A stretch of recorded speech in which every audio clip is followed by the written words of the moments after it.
Hello and welcome to episode 40, of Tabletop Game Talk, a show where we talk about tabletop games of all types. I'm one of your hosts, Josh. I'm Chris. And I'm Kitty. Today we'll be talking about rulebooks with hundreds, maybe thousands of games coming out each year. We'll talk about the good, the bad, and the ugly. We'll even ponder the question as to whether we need them at all. But first, a thank you to our Patreon friends of the show, Emil Giljam, Shane Paul, George, and Adam Harrison. And thank you to Terence for increasing your pledge level. And a huge thank you to all our other patrons as well. Thanks, Josh. Yeah, 40 is a big number. I don't know why. It's just... It has a zero at the end. Exactly. Yeah. Like 40 episodes. I was just thinking the other day, we've done 40 weekly episodes and we haven't missed a week yet. It's crazy. Speaking of which, Josh has missed a few weeks, but... Yeah, it's cool. It's fine. Has it really just been Josh? Yeah, I think... And once you came on the show, I think you've been here every single time. Yeah. Good work. Yeah. Turned into Josh shaming just now. No, but we do mention that because Josh is going to be out next week. I am. But that's okay because now we have a rotating kind of guest hosts that we bring in. Yeah. And we're going to bring in one of them to talk about a subject of their choosing. And we'll save that suspense for later at the end of the show. So announcements. We are in our second week of our Mechs versus Minions giveaway. Wow. Deadline being Wednesday, June 14th. For those who like buying birthday presents, that's Sydney's birthday. So Sure. just saying, if you win Mechs versus Minions, she'd probably be happy to take it too. Sydney's Chris's fiance, so just in case you weren't aware. Yeah. And also she probably doesn't want Mechs versus Minions since I we was already going have to say, a copy. since you already have a copy in your house. But she did mention, it's like, your deadline is on my birthday. I'm like, I know. And I was smiling and no, really, I do. I just didn't think about it at the time. But we are hoping to announce this at our Origins live show. I've talked to them recently. I haven't seen us on the grid yet. I have to call them again. If we're not on the grid, we will let you know where we're going to be. And we're just going to pick a location. We're going to be in a hallway. Yeah. Make sure you're following us on Twitter. That's probably going to be the best way to get out our location moment to moment. Yes, absolutely. Twitter, that's Tabletop Game TLK on Twitter. You can also follow me at Game Master Chris. Josh and Kitty, you guys have Twitter accounts, but you're not as... Yeah, don't use it that much. It's actually easier to get me at Fresh Baked Books than it is my personal account.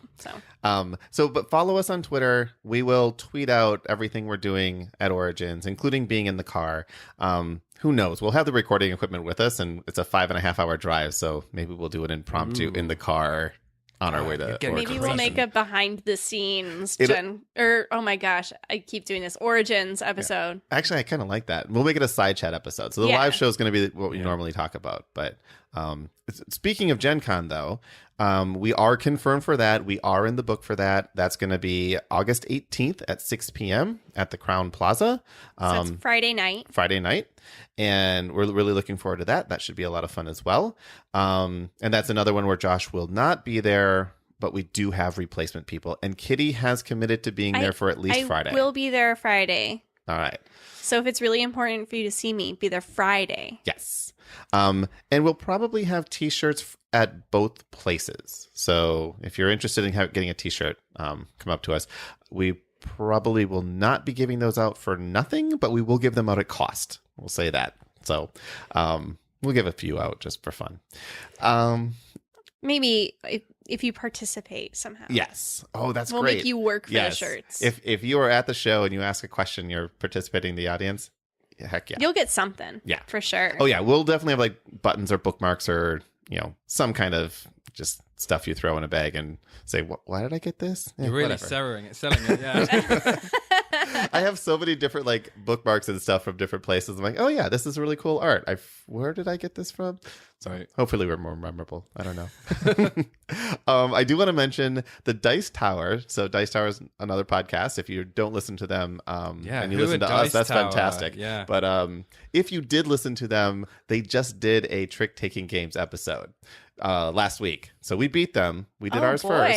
I like how he puts that, we beat them. It's not a competition, Chris. It is, Josh. You're unreasonably excited about this. Josh is on the side of not being hyper competitive. Well, what is going on? It's Dice Tower. How can we compete with Tom Vassal's empire? If you go in with that attitude, Josh. we've already lost. Just saying, we're not quite at the level of competition yet. Well, what I am saying is if you listen to them, they did a top 10 trick-taking game list. There's 3 hosts that all did top 10s. We covered most of the games that they mentioned, but they had a few others too that it's worth listening to. It is fun because Tom Vassell actually brought up Spencer's point of, isn't 2-player trick-taking game just war? Like, It was basically the exact same point. That's so funny. Yep. Maybe they were listening to us. I think they might have been. I think so. So, in other news announcements, I mentioned last week that I sent a prototype to the Game Crafter. I haven't got it back yet, but once I do, I'm going to make you guys play it and all that. That's fine. I am looking for someone who's interested in doing some art for it. So if you're a listener and you want to do some art, it's more, think elementals. It's fire elementals, water elementals, and nature elementals. That themed. Just a little bit terrain tiles and not a lot of stuff, maybe some box art and some terrain. But if you're interested, send me an email, tabletopgametalk@gmail.com, and I'd love to get in touch with you. I'm not looking for free art. I'm just looking for someone who's interested in doing some art that we will work out a fee. Because if we don't hear from one of you, I'm going to do the art, and I'm going to do it all in crayon. Yeah, and it's not bad. Like, I've seen her coloring stuff, but if you don't have the lines already on the book, yeah, she's not as good. So I'm an excellent colorer. I have colored pencils too. I actually have those like adult coloring books. I never have time to do it though. I like that hand-drawn art style, like the pencil, colored pencil drawing style. I really, really like that. Even when video games, I like that. Is there a color your own board game out there yet? I feel like that should be a thing. Oh, you found a niche. So this artist, if you're interested in doing like a color, like we could literally put like markers in the box, right? And like player colors you decide and make. Oh my god, I can. Game design's addicting. This one might have to happen. Speaking of game design, 2 Kickstarters this week. The first is Take the Gold. This is a little card game. Plays 5 to 10 minutes. It is pirates with puppies and kittens as the pirates. So it's really cute to look at. Reminds me of the Codex Ninjas. Kind of, yeah. It's $12. There's a deck of cards. They plan on having it out in August. There's no reason to believe that they wouldn't have it. Like all the art's finished and stuff. It's basically you keep playing until you get a certain amount of gold or until 4 Kraken cards are played and then the ship sinks and whoever has the most gold wins. I'm really excited to hear you pronounce this next name, Chris. Okay. It's Sina Tempora. Tempora? I was going to guess Sign Tempore. I think it's Sina. Sina is how they were saying it in the video. Oh. But Sina Tempore, that actually does sound right. Sina Tempore. This is a cooperative game. Well, this is their description. A cooperative game rich in miniatures and materials featuring custom dice and 3-dimensional game elements. We need to work on Kickstarter, that little blurb, so that when I read it, it makes a little bit less markety sense. Sine. Yeah. Sine. Sine? Tempora? Maybe. Tempore? Maybe. Tempura is not what I meant to say. I'm a little bit tired. Yeah, shrimp tempura. It's not that. This one, though, it is actually it looks amazing. Lots of miniatures. And the 3D elements they're talking about is like standees for different galaxies, or not galaxies, but different elements in the world that you're on. And what happens is you flip a scenario card, which shows you how to set up the board, and it gives you your goals.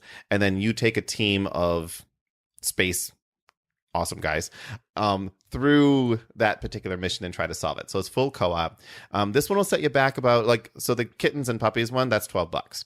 This one will set you back $99 if you get the base, or $139 if you want the Kickstarter exclusive expansion along with the base. Plus there's a bunch of stretch goals and Kickstarter's exclusives and stuff. For these, it's not really any more than a cool mini or not, and it's on par as far as component wise. So I don't feel too bad for getting it. I'm trying to put the prices on the Kickstarters now just to give people a little bit more information. But when I do that, I'm like, it's going to slow you down. I think it might be a good idea. But I'm following my rule of watching the videos first. So that's good. That's there. There are a few other ones that I'm still have my eye on. One that I just got a tweet about it today. One of our followers. It is a 3-dimensional book. But it's a 3-dimensional maze, so it's like a picture maze. So you go, it's like a choose your own adventure, but with like first-person art style maze. Wow. So you wait to hear of that one. I'm probably going to end up backing it. I'm going to get a little bit more information on it before I do, because I want to look into it. But my first glance was really cool. But I followed Sam's rule of I was on my phone, so I'm like, no, I'm going to wait till I get back to my computer or my iPad. They're basically the same thing before I decide to. Thanks, Sam. Sam, you did a good job. You delayed me a week. All right. So let's get to some feedback about past episodes. If you have feedback about this or any of our previous episodes, email us at tabletopgametalk@gmail.com or go to our Board Game Geek forums, easily found at tabletopgametalk.com/BGG, and become part of the conversation. Yes, so we have one from Thom Bly. He says, first, Too Many Bones sounds like an amazing game. Chris described this beautiful game of dice rolling, and I said to myself, I had to have it until I saw the going price on the second-hand sellers. It's unfortunately outside of my price range, what I'm willing to spend on a game for now. Maybe one day I'll own it. Yeah, this one, it's not a cheap game, but the components are these heavy clay poker chip style components for all the bosses, all the monsters. You can upgrade the health chips to it. The pads are not, or like the character tableaus, they're not cardboard. They're mouse pads with cutouts. There's 4 times 4 is 16 dice, plus another 4 for your stats, plus an initiative die. So you're looking at 21 dice per character. It's a really cool looking game when you open it up. It's definitely not just, here's stuff. Yeah. And the other problem with the secondary market is right now the game's sold out. So you can't buy it at even its original price. So I think you're seeing a markup as well. Like I say, this one, although I will suggest that you play it first to see if you really like it, because this is a high price point. I like it. I think it plays great solo. It's a good co-op game. It's very, very random. It's lots of dice, and there's like one bad roll can set you back. So we are going to have, not this coming episode, but the one after, we're going to talk about variants and house rules. This is one where variants and house rules, there's a ton of them on Board Game Geek. And it's a topic that I love, so we're going to throw that in there. I was going to do it next week, but Josh is going to be out, and I want Josh to be here for that particular episode. Nice. So wait for me to give you a little bit more information on this. Carry on, Josh. Oh, sure. Yeah, no. Secondly, he goes on, spoiler-free update on our Pandemic Legacy. We lost our first game in January, but won our second January, and also our first February games. We'll be playing March and hopefully April tomorrow night. We've named our cured diseases, but my favourite is Schumeritis, as Amy Schumer's disease is comedy-based and plaguing the Western world. We've also had fun with these names of the characters, like calling the dispatcher Barbara Oracle, since she reminded us greatly of Barbara Gordon / Oracle from the Batman universe. Yeah, we weren't as creative with the disease naming, but Kitty was pretty good with. I named all of our characters that I got to name after famous epidemiologists, scientists, whatever, from movies like Contagion and Outbreak. So we had Aaron Mears and Sam Daniels. And if you know what movies those are from, you can email us and I'll figure out a way to do something for you. Because didn't you have a Professor Farts McGee as well? I did not name that person. Spencer named a character Dr. Farts McGee. All right. Of course, Spencer named a character. Classic Spence. That's a boy joke. It is a boy joke. Third, in podcast 39, Chris teased that if we travel to Chicago, he will sell us some of his games to try and clear his collection. While I cannot travel to Chicago currently, if you are being serious, I would be interested in buying some of his used games and pay shipping and handling. So this one, I teased it true. And I'm actually legit. Another person emailed regarding the same thing. What I need to do is first do the episode on how to call your collection. Maybe after the Origins, we'll do this. I think I'm going to buy you, what's Marie Kondo's book? Oh, I don't know that one. Oh my gosh. Like the life-changing magic of... of like getting out clutter and stuff of your life. Yeah. It's like you only keep things that are beautiful and bring you happiness to your life or something, right? But keep the games that bring you joy. Well, right. The life-changing magic of tidying up. All right. So, but wait, that makes it sound like you're going to cull a bunch of games before these people get a chance to buy them off you. No. we're gonna. Oh. So Chris is gonna decide what he wants to keep. And then I'm going to make a list. Okay. And then I will make that available to our listeners. And essentially, not more than 20% of the retail price is what I'll ask for it, plus Right. shipping. Because I'd rather people have play it, people who that's want to have amazing. it, than just because I'm too lazy to sell these on consignment and do all that kind of stuff. So I will do this, and like I say, I'm going to target after Origins, because Origins, I'm going to be looking at all these new games coming in, Right. and going to start pulling them out. I'm actually probably going to start doing this over the next few weeks, just kind of taking games that I haven't played in a long time. So Cool. we'll get there. Nice. So, fourth, also with regard to Tiny Epic Games, they are all amazing, and they're tons of fun packed into a tiny box. They are amazingly done and have great themes and mechanics. Lastly, traveling with larger games is easy if you ditch the box. I went on a cruise last spring and filled a backpack with 7 full games and a few decks of cards, which were condensed into baggies, with rules being available on PDF downloads. They're easy to leave at home. Yep. And I agree. If you take the games out of the box, it's way easier to travel with. If there's only a few games you're going to travel with, though, having them in the box is kind of nice, because then you can put it up on the table. So when people come over, it's like, what are you playing? You can kind of see the box there. But if I'm on a cruise ship, I'm probably not going to do that. Except for our wedding cruise, we will bring probably a pretty decent sized collection on there. And many of those will still be in the boxes. The cruise ships with a group, they tend to be a little bit easier with being able to bring on bigger stuff. So you'd be like, nope, this is for our group. And at this point, we have almost 40 people coming to our wedding cruise. Oh, Pretty that's nice. exciting. I didn't So- get an update on the number. That's great. Yeah. So it should be fun. So we're going to put these travel philosophies to work. All right, so moving on from Steven Seitz, he also wants some of Chris's game collection. Here above, you can. All right, but he ends his email with a question. We played Pandemic last weekend, and they had such a blast. Oh my goodness, let me try this again. We played Pandemic last weekend, and they had a blast. So I'd like to find some other co-op games we could play together. Do you recommend anything? So I almost take co-op games for granted right now, right? Yeah. So I recommend Gloomhaven. However, you can't get a hold of Gloomhaven right now. Also, that is a huge undertaking. It is a big jump. If you are just being introduced to Pandemic, that is like 8 steps ahead, Chris. Well, you have until August before you need to worry about that. So you can train them with something like Pandemic Legacy. If you enjoy playing Pandemic, Pandemic Legacy is so much fun. Oh my Yes. God. It's just like 10 times better. Yeah. You'll play it and you won't stop until you're done Yep. with the And game. then you will be like the rest of us sitting here just waiting, biting our nails for season 2 to come out. Yep. Which will also be in August so far, is what the rumor has us. Oh, I thought it was saying. September. Well, it'll probably be announced at August at GenCon. That's why August is a magic month for games, is because of GenCon. Right.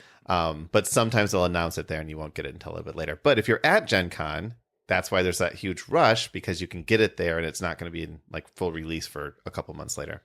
Another one that is something that I like, and Josh and I have actually played this, Legendary Encounters. There's several different versions of Legendary Encounters.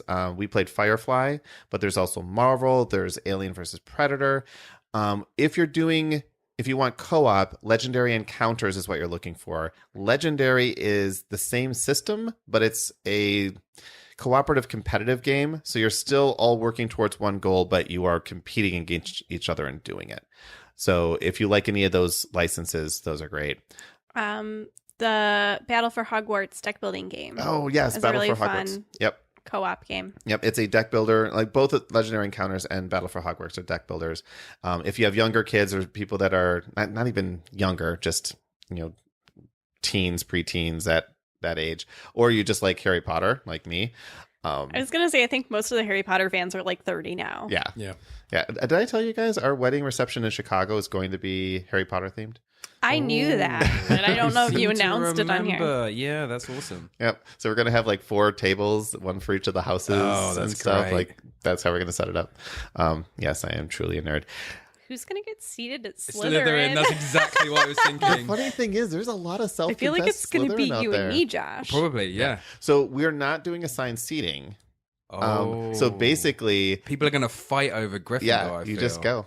Hey, I'm a self-proclaimed Hufflepuff, so There you go. Yeah, exactly. Nice. I was looking at the traits, and Slytherin's is just its ambition is like the big thing, right? You know, ambition is like a code word for being a jerk, though. so ambition and cunning. So, no offense to people in business school, but that's what I figured Slytherin is. It's the business school of the wizarding world. So, if you want to get to the top, you go that way. Makes sense. That makes sense. And finally, XCOM. This is kind of an app-assisted game, and you guys remind me to bring this up in the on topic, because the way they do the rule book is completely different than anything else. So if you like the sci-fi or you're a fan of the XCOM series, it's another pretty good cooperative game. So finally, some BGG feedback on traveling with games. Michael posted a picture of his game travel bag that he picked up for $10 at, I believe, Walmart. Nice. So, and he fit like 5 or 6 regular size box board games in there. And wow. In the box. So he's like, he doesn't like to take his stuff out of the box. Steve talks about a conversion he did for Through the Ages. He essentially took a tin, that you can have a tin on top, tin on the bottom, magnetized all the pieces, like made miniature pieces of it. So now he can play it on the airplane, and everything's, the box itself is the player, like platforms or whatever. Board. Is that the word you're looking for? I was looking for something else, but board works. And then he's like, yeah, you can just put it together and it packs up all nice. It's only a 2-player game in that way, but it works. He says he does not recommend doing it though, because it's a lot of work. But I will say that if you love a game, and I was gonna say, has that ever stopped anyone? Yep. It's like some games you just the act of doing it is because you love doing this game, so you love tricking it out. Let's see. And Christy posted a picture of her Santorini conversion that she used to print and play board. So as we talked about doing Santorini, like a travel version with magnets and stuff, she did it with little wooden square tiles, and each tile's a different color for the levels. And then like meeples were, you're around the board things. It looks really cool. I mean, it's the same game. Nice. So I thought that was really cool. All right. So let's go to a question from one of our listeners. This is a question that won't fill an entire show topic, but we think is interesting nonetheless. Today's question comes from Terrence. I know you all play solo games on your electronic devices. What are some of your favorites for mobile gameplay? One thing for me is I'm underground for a good part of my commute, so I prefer something I can download and play. Does that change your recommendation? So I run into this all the time. Pathfinder collectible card game I've mentioned many times. If you're not connected to the internet, you don't get credit for playing the game. It'll still let you play the game, but you don't get like the little gold that you get for playing it. So that's kind of annoying. Boom Beach is another one of my games. It's not a board game, but I have to be connected to the internet. However, this is kind of making me think that we need to have a more regular mobile board game episode, maybe quarterly, because we did one back, what was that, episode 17? So like, listen to that episode. That covers a bunch of them. Some new ones since then, though. Terra Mystica has recently come out. This is a very highly rated board game. If you haven't played it, give it a shot. It's very asymmetrical. Worker placement. Worker placement. Tile manipulation, area control. I feel like Terra Mystica is the game that you tried to make Spencer play that broke Spencer for board games. Terra Mystica did break Spencer. So it is an undertaking. Yes. I take it then, if you're playing solo, you're playing against like AIs, right? Yes. Right. Yep. And this one has solo, pass and play, and I believe network play as well. So you can choose your method there. But it's actually a pretty decent port of it. There's a lot of information going on, so if you don't already know how to play the game, it'll take you a little bit of getting into it. I already knew how to play the game. It still took me a little bit, but after a full game, I'm like, okay, I get what's going on. So I am completely still obsessed with the Pandemic app. That's my go-to. I can play it. I like it because it plays on my phone, not as well, but it works really, really well on the iPad, the tablet size version. But I had to buy all the expansions because I was like just winning too much. Yeah, I think Terra Mystica is iPhone and iPad, probably Android. Normally they are. Boss Monster. Josh, you and I played Boss Monster. We did. And it is now available on the iPad. Oh. So a nice implementation of it. It's free to play, and then you basically pay to unlock extra cards, and that could be anywhere from 99 cents to $1.99. I would say be prepared for spending money on board game ports, because if you're spending $50 to $100 on a board game, spending $5, $10, $15 on the port, just that is okay. It costs a lot of money to turn these things into video. Yeah, I think my favorite Splendor was like $7, but it's such a great game. I think you'd say it would be like a trick-taking game, right? Splendor, yeah. No, Splendor is more of a... It kind of feels like trick-taking without the cards. Yeah, I would call it more of a engine builder, almost like a city builder, right, type of thing, where you keep buying cards to make it cheaper to buy other cards, and eventually cards start giving you points. Yeah. But yeah, you are collecting cards, but they're not necessarily tricks. Yeah. But yeah, I mean, it's a great game. You play versus an AI, and for me, there's not too many decisions, which I really like, so I can just bash out a quick game. Yeah. One reason I really like Splendor is because they have challenges that have nothing to do with the actual game as you would play if you're just setting it up by the rules. Right. Here are these special rules, here are different scenarios, different restrictions. You can only have one chip of each type or whatever the case, and you have to beat it in a certain number of time or turns or whatever. So many points in only 10 moves or whatever it is, yeah. Yep. Carcassonne also has really fun solitaire plays that come out, I think, weekly. Yeah. Yep. So that's what you really want to see, is like a board game app that like still engages you. And then the last one I'll mention, which has come out recently, is Horus, Horus, which is a Warhammer 40K themed version of Talisman. So if you like Talisman, but you just want to make it sci-fi with Space Marine orcs, that's what you're looking for. All right, let's get on to what we're supposed to be talking about.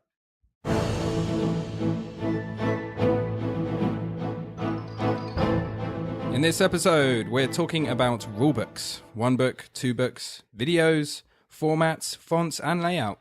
We're going to talk about what we and you like, don't like, and expect from a rulebook. Yeah. When I first thought of doing this, I will say a little bit selfishly, I'm in the middle of writing a rulebook for this prototype. And I'm like, I just want to kind of hear what other people have to think about it. And I'm like, I'll force people to listen to an episode. I absolutely knew that. The minute I saw this topic, I was like, Chris is just trying to get feedback for his own ends. Fishing. Yeah. I like to get input from everybody. Oh, it's a smart move. So yeah, crowdsource the solutions completely. But this actually turned into quite a discussion on the Board Game Geek forum. So you should check it out if you haven't. But even I feel we have a lot of lurkers, because we have about a couple dozen people that interact with us on a regular basis, but we have lots more downloads. So those people aren't listening, or they just download and don't listen, or they're just lurking, which is totally fine. That's every podcast I listen to. I was going to say, you make that sound like a bad thing. No, it's not a bad thing. But go out and lurk on that forum too, because there's always a lot of good information there. So, lots of really good images a lot of the time. Yep. It's really hard sometimes to describe pictures, board games like very well. And, looking at a picture, all of a sudden you're like, oh, that's what they were trying to tell me. Yep. So we really appreciate all the feedback we're getting, and we will touch on a lot of it. I want to jump right into XCOM first, though, because XCOM is a game. And actually, Aaron started this. Okay. Aaron, I'm talking to you. Todd replied, and Aaron and Todd had an exchange back and forth. This very healthy exchange back and forth. But Aaron's premise was essentially, video games no longer have rule books. Yep. So why do board games need rule books? And the reply to that, which is very valid, is with a video game, you have someone who's holding your hand, which is the game. It's the referee for the rules. It's telling you if you're doing something wrong. It's not letting you do things that you shouldn't be allowed to do. Run through a wall or whatever. Right. So the video game can say, nope, this is what you're supposed to be doing, or guide you through a tutorial. In real time. Right.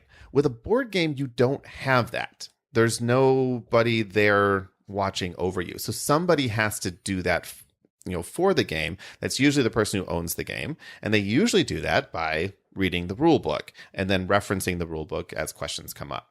XCOM is an exception, though. So I want to start with this one because XCOM has no rule book. You open up the box, there's a bunch of components, and it says, go download this app. And the app guides you through the tutorial for it. It starts you on. So kind of XCOM is the answer to Aaron's why is there not something different than a rulebook, and XCOM is the different thing Yes. with this special app that kind of guides you through. Yep. I did feel, though, when we were playing XCOM that so what I'll do a lot of times when we play a game is Chris will explain the rules, kind of guide us through his turn, and then while everyone else takes their turn, I like leaf through the rules as people, and it gives like the different sections of the rules kind of give you an idea of what you can do. Yep. And yeah, I can see what people are doing, the choices they're making, but it gives me more options, more to see. With XCOM, it was very... You were never sure if you were playing it right. I was never sure. I had no idea what was going on for like, I don't know. I still don't even remember what happened. I don't know if I even played this game, but I know I did. Yeah. But, you know. Yeah. I will say it's a little bit disorienting when you can't look up a rule. You just have to keep pushing forward. And if you're doing something wrong, you just do it wrong. That's fine. If you missed it when it described it to you, there is like you can go back and there's like a help section and stuff, but it's all in the app. And I'm mixed on whether or not it was good or bad because we could just start playing, right? It's like, okay. And I did enjoy that fact. I mean, for me, because that's my style, is I would rather just jump in and have someone or something to say, okay, this is how you're going to do it. Okay, you're about to move this piece. Well, this is how you do it. And this is the points and everything. The thing you have to be really certain is on what the pieces are named. Yep. I feel like there's a lot of times like, all right, take one of these pieces and put it on this kind of, and there were like 5 different kinds of pieces that looked kind of similar. And I was like, true. Yeah, because I remember you particularly, Josh, had a problem where you were like, all right, so I'm supposed to put these kinds of pieces on a card, but Yes. I'm only allowed to have a certain number of those pieces, and I don't know. It was a little confusing. Yeah. So we ended up having to play it again. Yeah. To understand, it's like, okay, now we're starting to get it, which didn't seem to be any faster to learning the game than actually having a rule book, fuddling through the first time, and then going back, referencing the rules and playing it the second time and being like, okay, now we get it. And I do think they had a tutorial mode on the app. Yeah, we started in tutorial started with mode. the tutorial, and we messed that up so much we were like, forget this game. Reset. We're starting a real game. Yep. Because that's how you're supposed to do things, right? Yeah, exactly. Now, I will also say the app itself, because the app was there, they could use it for the rules. The app itself does so many other things because it could adjust the game as you went through. If Africa was getting invaded and you just lost it, different things would happen in the game. Like the app would have different things happen. So that's really cool about it. Right. But I definitely wanted to bring it up in the rulebook discussion because this is the one game that I know of right now that doesn't have a rulebook. If you know of others, please point them out to us. Yep. Now, writing rules is hard. And like I say, you have an idea in your head. You need to put it on paper. You think that you know what's going on, and you think that you're describing everything the way you need to. As you start getting into the details, you realize you need to get a lot more information in there. It's like, oh, well, what about this? What about that? So you tend to add too many words, which can confuse things even more. And then you forget about putting other things in there. Then you give this to somebody else, and they read it, and they're like, I have no idea what you're talking about. I've played this game. It doesn't sound like the game you just wrote about. Which is why technical writing is a college level class. Exactly. That you can take. It's really hard. Yep. Yeah. I'm reviewing a rule book right now, and it's like put together fairly well, but there are still many issues with it. I've read it twice. I still don't know how to play the game. So, but now it's the part where I need to go through and like kind of figure out why I don't know how to play the game. What part of it, where am I getting lost in it? And you have things like layout, how many images, diagrams, that kind of things. Where do you teach with images? Your fonts. You have too many fonts on the page. It's hard to read. This particular rule book, and they're listening of the what I'm reading. So you'll get all this feedback, I promise. It's a great example as well. This particular rule book has chosen a font that's all capital letters. So as you're reading it, everything is capitalized. So it's really hard to see where the word breaks are. Does it feel like it's shouting at you? It just feels really, Yeah, a little You know, bit. like your grandpa's Sometimes, texting you. though, it can be easier to read. Sometimes when you're looking, I feel like the formatting can be distracting sometimes. If something's in, all right, here's bold, here's italics, now there's 8 bullet points, now we're in a different font because somebody's speaking to us. If I open a rule book to like a quotation from like a description of it's been 20 million years and Earth is dead, I'm just like, oh, I skip it. See, that I don't mind so much as long as it's in its own section. And actually, we have a few comments on that where fluff. So you have crunch and fluff. So crunch is the rules and fluff is the story. Right. They're not. I don't think of them as derogatory terms. It's just kind of the way in role playing. That's kind of how you think of them. But I like the story. I like the idea that there's a background to it. I think you can keep it to an introduction paragraph at the beginning just to set the scene. Yeah. As long as it's clearly defined, so I know I can skip it. Yes. Inside first page or somewhere in the first page in italics. I like when a rule book has italics for that story element that is at the beginning. Because it's like, okay, I can skip over that, but I can come back to it later if I want to see it. And a lot of this sounds, very much like you would in sort of web design for websites. It's that user experience guidelines and good design practices. Have we used enough white space here? Right. Or have we crammed the words in next to all the text and things? Like you said, with the fonts and too many bullet points or things. It's just about having an eye for that design and making the layout so that it's understandable and easy to read. Yep. Yeah. Well, and so this particular one, when I first looked at the book and flipping through it, it looks amazing. Like it really does. It looks fantastic. And I'm like, for a prototype, I'm like, I was not expecting anything near that quality. It's only once I started trying to comprehend what was being said that I was finding myself get lost in the layout and the fonts and the number of times it switched through different things. Right. All of it's fixable. Like it's easily fixable. It's just something that when you first are writing it, and I've done this before too, where you kind of go style. You're like, I want to make everything look really stylistic and really cool. And I know how to play it, so I don't need to really pay too much attention to it because I understand it. Oh, wait a sec. So this is a prototype for the game that you're developing? No. I didn't think. Okay. Yeah. So it's those styling choices. I don't remember where somewhere in college long ago, something along the lines of never more than 2 fonts on a page. And even that's probably too much. Right. So those kind of like style guidelines and stuff. I do feel like you have regular text, bold, and italics for a reason. Yeah. Those should really serve all of your purposes. Yep. So, Too Many Bones. This one I'll just call straight out. They have a character reference sheets, which you can download. So if you go to Chip Theory Games, go to support and downloads, and then you can see all of the rules for Too Many Bones. They have a version 2 of their character reference sheets because every character has its own rule sheet. The initial one, very stylistic, very much a lot of like hard to read and hard to understand. And there was tons and tons of questions just because even if it was in the rules, it wasn't necessarily easy to find them. So they've now done a version 2 where they call everything is out. They've changed the font to more of a thin Helvetica stylish font. So it stands out as opposed to having bold everywhere. Right. So then they can call out, they can make something italic or make something bold, and it actually sticks out as opposed to not being able to differentiate different kinds of text. So we're getting into layout. So that's just one piece. Well, yeah, I mean, when you kind of touched on like the actual content itself and how it's written can be, distracting or jumping into too many details straight away.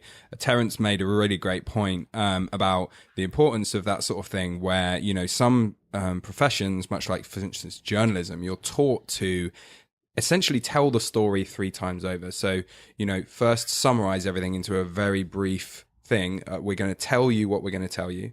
Then you go into after that. Then that's when you go into the detail and you really tell the story. And then right at the end, you kind of summarize and tell them that you've told them. Yep. So you do those 3 stages, and it is so important. Even when you're describing a game to me, when we're about to play it, I want to know, how do I win? How do I get points? And kind of just some big, bold, things before you start going to the nitty-gritty of each particular rules. Yep. So something I really like, Steven pointed this out on Board Game Geek. He loves rule books with lots of pictures and diagrams and examples of common situations. I like this. It can be a little distracting sometimes when they're put in the middle of the page, but I love it when I read a comprehensive rule set start to finish, and then at the back it's like, all right, now here's like 10 examples of kind of playthroughs or like weird edge case scenarios and how they play out with diagrams. I love it. Yep. Yeah, and or if you're going to do it in line, have it be in like a side column and different treatment completely, so you know that that's what this is. Some books will do it with like little speech bubbles of someone who's coming in and talking, and so we'll put it in a bubble. It's like it's not part of the rules, but it's a clarification for it. Sometimes you'll just have like, it'll be a 3-2 split on the page, so you have 2/3, 1/3, and the 1/3 is like special column that's going through an example as the 2/3 is walking you through the rules. I do feel like I'm usually pretty good when I'm reading the rule book the first time for that. I do sometimes think that gets in the way when you're trying to look up a rule later. Yes. Yep. And so that is a great point. I want to say, so I've read all through the thread, so I know all these different things, but I want to attach it to the right people. So if I'm saying something that you said, I'm not stealing from you, I promise. And Chris is trying to give you credit for also saying it, but I didn't do my homework. Yeah. That's on me. So this is a game, I believe it was Great Western Trail was the one that was called out for doing this. Great Western Trail, we actually played it today. Great game. We really played fun. Like 3.5 hours, 4 hours. We started at 4:45 and finished around 8. Yeah, so it was a long game, but really fun. It moves very quickly. However, if it's a really quick 3-hour game. Well, he's saying it moves quick during those 3 hours. Very little player downtime. But I will admit that if you are trying to look up a rule in that rule book, it's not meant for reference. You can read it cover to cover, and it walks you through everything you need, but it's not a good reference for finding the rules you're looking for. Right. And there's this fine balance between those two things. Like, how do you teach somebody a game but still be a good reference book?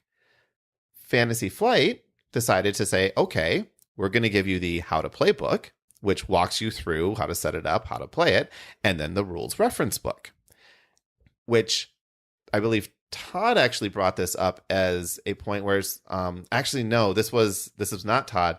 Todd referred me to a post by Thom Lehman, who wrote the second edition Pandemic rulebook. And in that thread, this was a separate thread that's linked from ours. In that thread, he talks, there's a discussion where someone says, something, publishers are just trying to save money. They're trying to cut pages out of rule books, and it's just for cost savings. And there should be more explanation is always better than not enough explanation. And Thom, his reply to this was, that's not necessarily true. Yeah. In fact, larger rule books tend not to be understood as well as smaller rule books. Yep. They also tend not to be as approachable. It's not that people will choose not to read the extra stuff. It's that they'll choose not to read any of it. Oh, yeah. I'm totally that way. If I see like a 12-page manual, I'm like, oh my God, I'm not even going to attempt that. I'm just going to bring up a YouTube video of someone playing this. Yep. I'm calling out Arkham Horror. But again, that's Fantasy Flight. It was like, but I don't know. I feel like the one that they told, first of all, you pick up one book and it says, don't read this book, read the other book. So I pick up the other book and I'm like, oh my gosh, I can't even. And it's like, all right, if you can't read the books, go to YouTube. Yeah. It's like everything linked on there. At least they acknowledge but I mean, if that's the kind of game you're into, it is a very heavy rule set. You have to really be dedicated to it. And if that's your thing, great. They do a really good job. The books are all very understandable and they've done everything they can.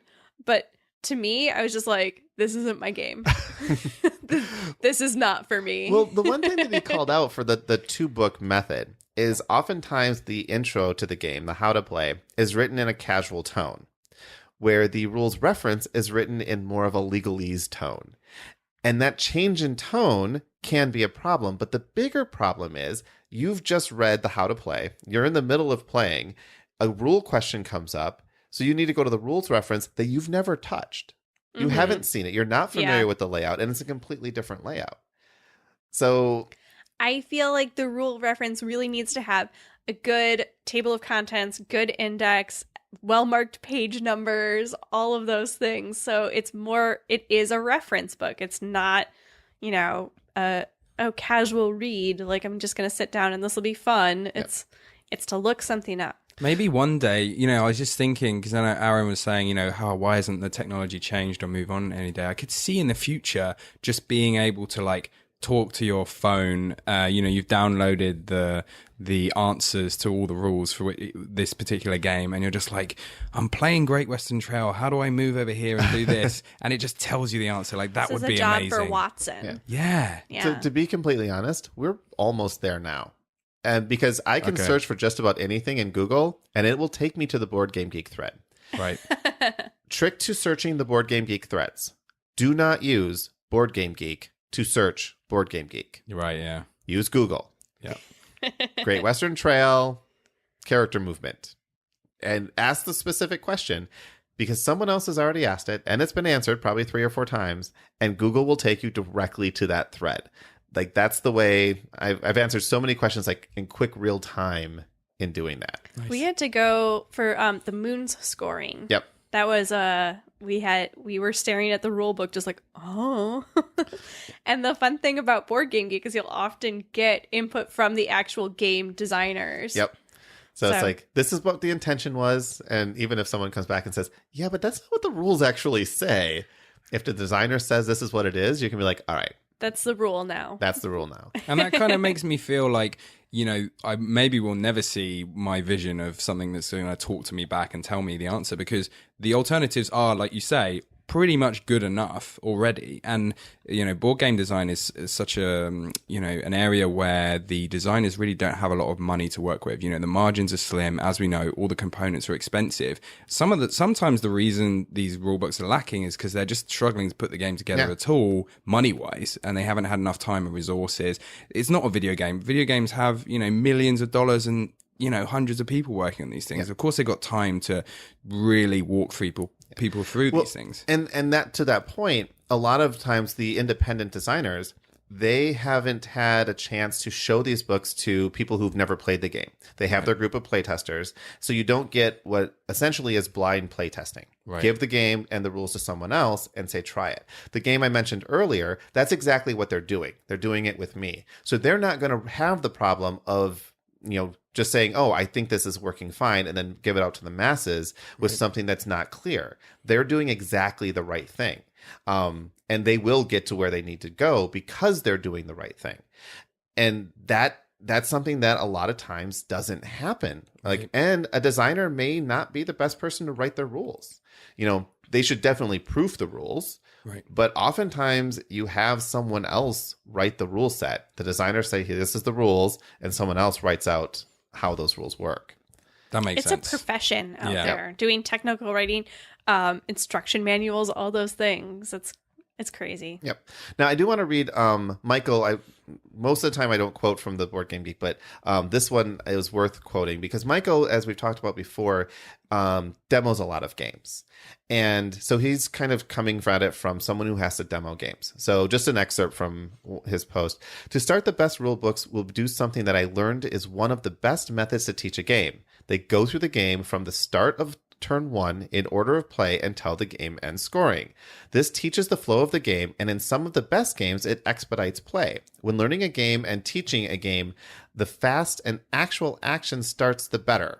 The faster the actual action starts, better. People will space out for long explanations, so keep things concise and to the point. Have pictures showing examples of play as you are explaining the rules. If you want to have something grasp better, then having a visual representation goes a long way to retention and comprehension. And don't get too deep or into edge cases when you're teaching a game. So even if someone's asking, what about this or what about that? A lot of times I'll be like, just wait. We'll get to that when it's a problem. Yeah, that's right. Something that you do a lot when you're teaching us games that I really like is you will have the game set up in front of us and you will show an example. So you pull a pretend hand and say, all right, so here are some examples of the cards you're going to get. This is what the iconography means. And you kind of play through a little bit and then reset, so then we all start to play. Yeah. And you always, I don't know if this is to your advantage or not, you almost always are the first player, so we get to watch you take a turn. And it gives us kind of an idea. Yep. That works really well for most games, but for some games where you have very different starting races or whatever it is, where it's a non... Asynchronous. Yeah. Or Asymmetrical? Asymmetrical. When it's an asymmetrical game, it can really throw off your strategy. If I'm like, oh, well, Chris did this, so I'm going to try doing this, and then 3 turns in, you're like, well, that was a terrible idea. Well, and I try to get people to start playing their turns way before I have explained the entire game, because I find that people learn contextually.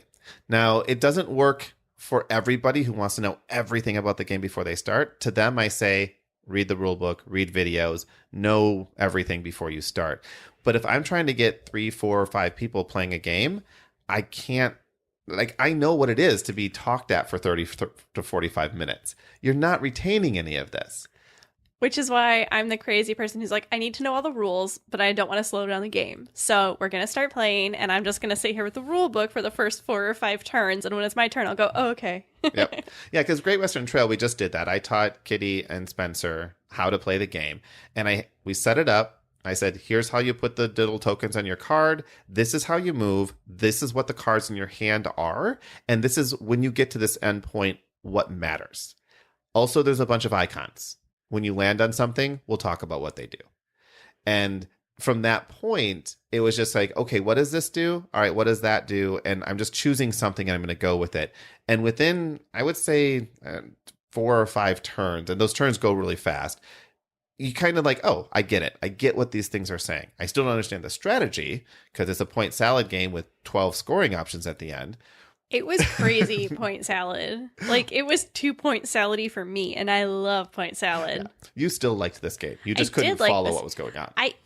I'm usually so good at knowing what everyone's score is gonna sort of be, but I lost by so much. Yeah. I wasn't even in it. Todd actually, Todd posted several times, but one of the things he did post is his preference on how he likes to learn games, which is exactly mine. So I'm going to just read it as his, but really it's mine too.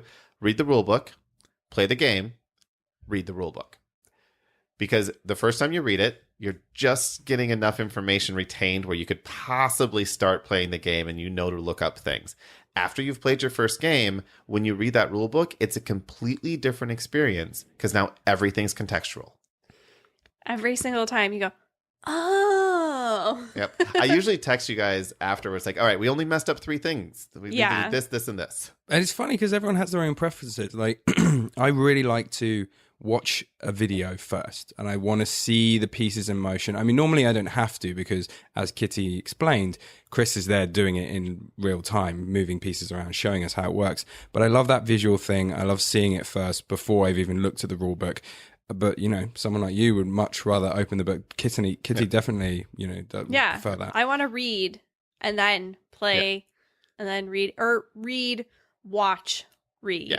I actually, so Christy, her recommended way of learning is read or watch a brief overview of the game. Then watch a video that goes through the rules in more detail, or watch a playthrough that will expose you to the rules. And then learn the game from a friend, or read the rules and play that it. Sounds like me. Yeah. So, I mean, anytime someone can teach you the rules, it's always way better. Then you don't need the rule book, really, right? If someone else is teaching it to you. But if you trust the person. If you trust the person. I think watching an overview, though, whatever rule book you're learning, if there is an overview of the game, if there's a video or a quick, some images or an overview inside the rule book, always use that. With thousands of games coming out, though, not everything has videos, especially for the small indie games. Some of them do. Actually, they're getting a whole lot better since Kickstarter. You really need to have like how to plays and some video stuff around it, but not always there. So your rule book can't rely on the fact that someone's going to be watching a video. So having that overview in the rule book is a good thing. Definitely. Jason mentions that he likes tutorials and walkthroughs of the first turn. So structure of a rule book. The one that I find the most common and the one I like the most. Show the components. All the components with names. Mm-hmm. If you want a little blurb of what it's used for, that's fine too, but don't go into detail at this point. If you have resource counters, just show 4 different resource counters. Say, these are resources you'll use to, buy different things. That's all you need on there. Don't say, oh, and you can use 3 wood and 2 sheep to do this. Don't even bother. Don't even bother. The goal of the game. This should be very, very short. Oftentimes a single sentence, maybe 2. Maybe. Yep. So this is like, you're going to tally up the points at the end of the game. See end of game scoring for details. Boom. Done.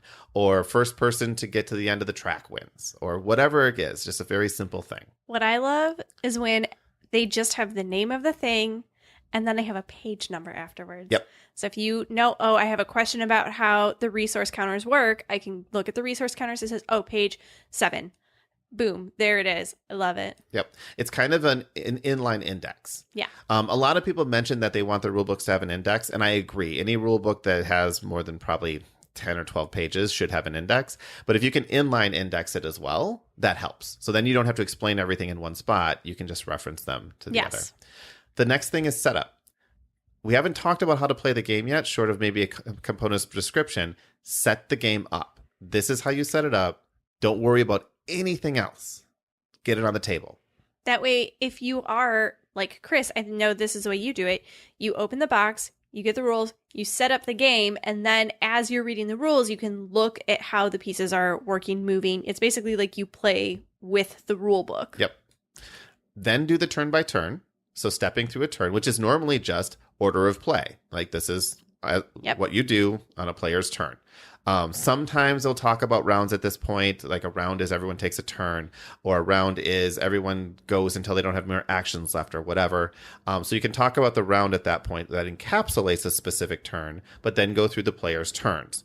At that point, if there's multiple actions, you can do what Kitty says and reference, like, you can take a move action, you can take an attack action, you can do this or that, and reference where you can get the details on that, but keep that turn base relatively concise so you can follow it through. Finally, special rules.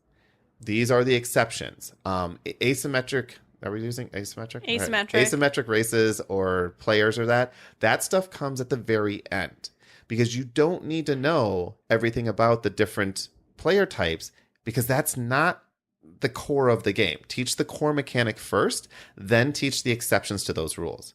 If you look at a game like Magic the Gathering, or any game where the vast majority of the rules are on the components themselves, those rule books, Magic's a terrible example for this because that rule book is literally like 400 pages long. You picked that. Yeah. I'll use Codex instead. Codex rules are basically, here are the mechanics of the rules. Also, the cards override everything that's being said here. Yes. But the basic mechanics is the same for everyone. And then all of the special characters, all the special cards, all the special stuff are exceptions to those standards rules that you learned. Don't learn the exceptions first because you can't follow all that. I don't know that I ever actually saw the Codex rulebook. No. Because they have such great player mats. Yeah. Player mats can be so helpful when you're learning a game. Yeah. Another thing Christy brought up. Yep. Yes. Player that aids. you're looking at it, Great Western Trail kind of did this too, where you've got your sheet in front of you. Scythe has a good one. Yep. Many. Yep. Anytime you have a player mat, and a lot of times we use iconography on it, which is fine. It's great to have a single reference of that iconography. Oh yeah, like a card that has all the pictures. Yeah, or the back of the book or something like that. Yeah. Even a PDF that I can download. Yeah. I'd be okay with that. Where you can look and go like, oh yeah, like circle dot triangle means this, Yep. FAQs. Yeah. So these are important. They're almost always on Board Game Geek these days. I was going to say they should go to the web. Yep. The longer the FAQ, the better a sign that the rule book may not be as clear as it could be. There are certainly exceptions. There's a lot of games that are just really complicated and people keep asking the same questions. Even if it's in the rules and very clear, if people keep asking the same questions, throw it in FAQ.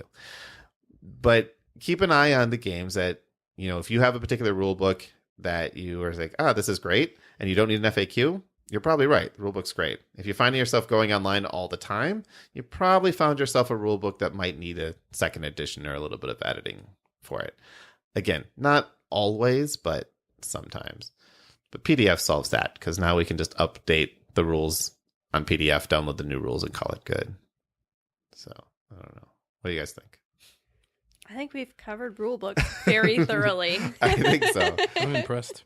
Let's see I want to see if we've missed any main comments here. Steve likes when components handle the rules. So this is like cards on the text. So you learn the basics and the cards go through. Christopher actually gave us a great list of must-haves in a rule book. I want to go over those real quick because I do actually agree with those. But I'm going to do it quick. Go to his post for this. But rules index, list of pictures and all the components, explanation and explain and describe everything. So if it's a component worth putting in the game, explain what it does. And pictures for game setup. That's a big one. Have a diagram of the game setup so that I can look at it and kind of see that it's the right way. Put the back cover of the rulebook. Make the back cover of the rulebook worth having. Yes. So quick reference, iconography, and game FAQs. scoring, I'll see there a lot. Yeah.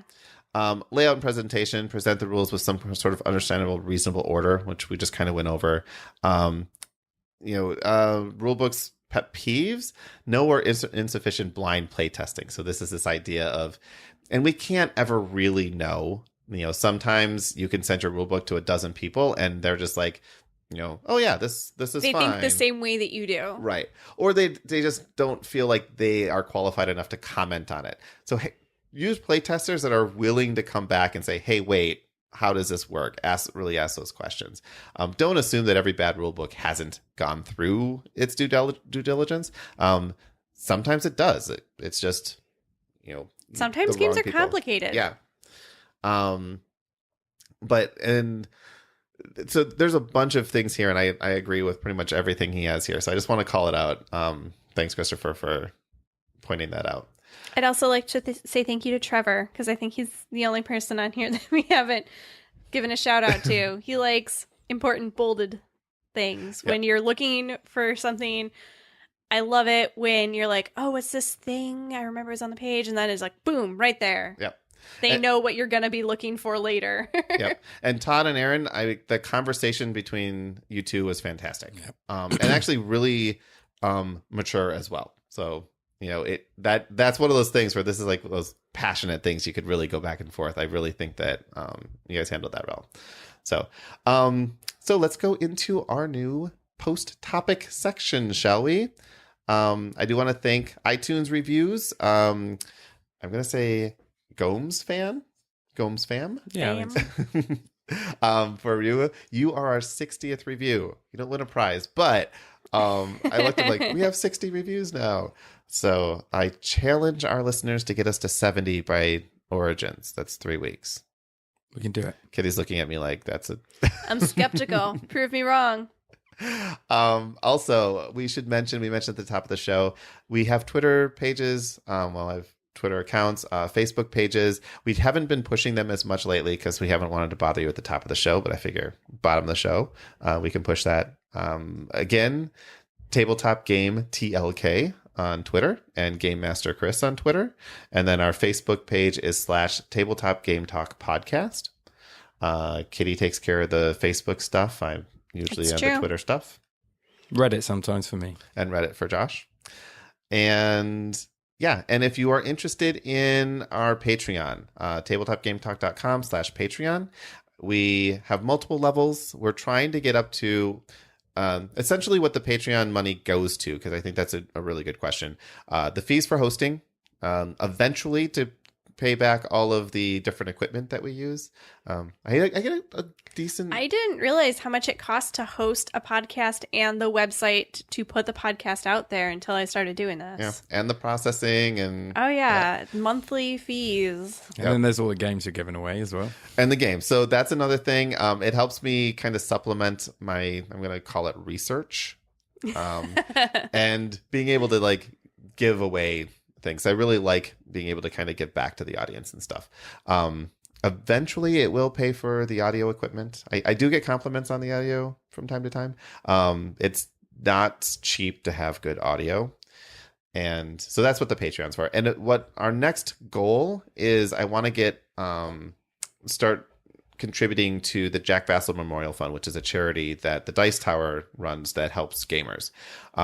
So that is the goal I'm kind of going for. If you go to Patreon right now, it's actually the goal is to do a game giveaway a month. We hit that, and then I changed the way that became Chris changed the rules. I made it per month than per episode, so that dropped us back down. So, but once we get past that, we'll start working towards charity again. So, anything else to add? Conventions coming up. We talked a little bit about Origins and GenCon. Yep, and we will be at Gamehole Con, which is in Madison, Wisconsin, the first weekend of November. I don't know if we've given people enough heads up for that one, though. We'll just have to keep doing it. So yeah, and we're going to be working with some of our friends, other podcasting friends there. So I'll put together a list and do a crossover. Gaming and BS is one. Hobbs and Friends, who does a OSR, which is original something. It's the original Dungeons and Dragons. So they do an OSR podcast.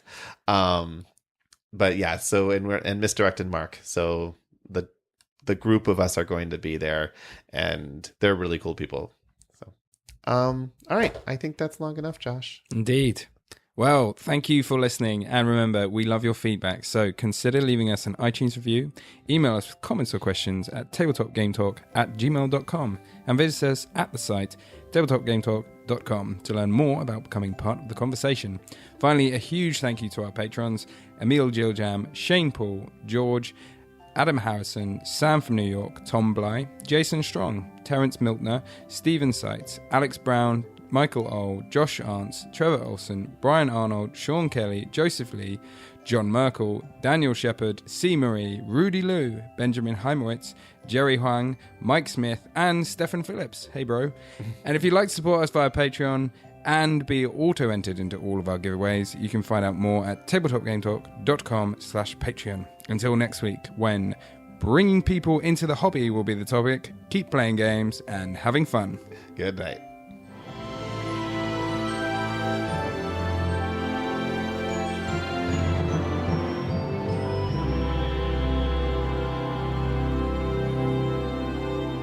Should we have Spencer read that list next week?